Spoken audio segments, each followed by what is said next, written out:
Jakarta News Channel. Siang hari ini kita akan ngobrol bersama Ahmad Fahrudin. Beliau sekarang lebih akrab dipanggil Abah karena sudah punya cucu. Berapa Abah cucunya?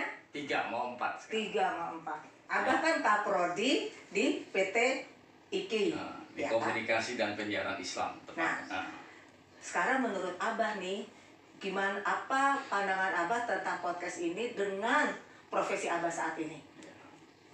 Saya kira ya, ini podcast ini ya, itu atau dengan YouTube dan sebagainya, itu sangat potensial ya, digunakan sebagai alat dakwah, gitu kan?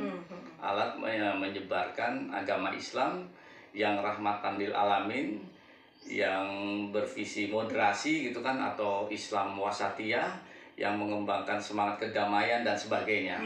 Nah, dalam konteks ini mahasiswa ya, khususnya misalkan mahasiswa PTIKI dan khususnya lagi yang belajar di program studi komunikasi dan penyiaran Islam, ini tidak bisa tidak, ini harus dimanfaatkan gitu. Jadi ke depan itu dakwah tidak lagi cukup hanya dengan konvensional ya, dengan manual, tetapi juga harus dengan digital. Nah, kalau kita bisa menguasai piranti digital ini, seperti misalkan podcast untuk kita berdakwah, ya insya Allah mudah-mudahan dakwah itu bukan hanya menyebar di lokasi yang sempit, misalkan khusus di lokalitas Jakarta atau Jabodetabek atau bahkan Indonesia, bahkan mendunia gitu. Nah kalau misalkan kita bisa mendakwahkan dakwah ke dunia, saya kira orang akan punya persepsi yang baik, yang positif, misalkan tentang Islam di Indonesia sebagai Islam yang rahmatan lil alamin. Jadi saya kira ini kalau buat mahasiswa KPI ya, Komunikasi dan Penyiaran Islam, istilah kudu, bahkan wajib gitu kan, wajib bisa memahami, menguasai dan bisa mengoperasionalisasikan dakwah melalui podcast ini, karena potensinya sangat besar.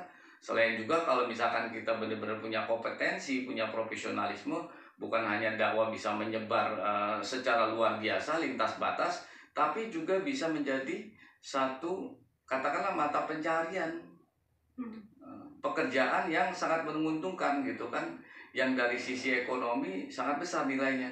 Kita jangan lupa banyak para dai-dai ya yang sekarang ini memanfaatkan digital, terus seperti YouTube gitu kan, seperti podcast itu dia cepat menjadi populer dan juga menjadi seorang dai yang sukses gitu kan.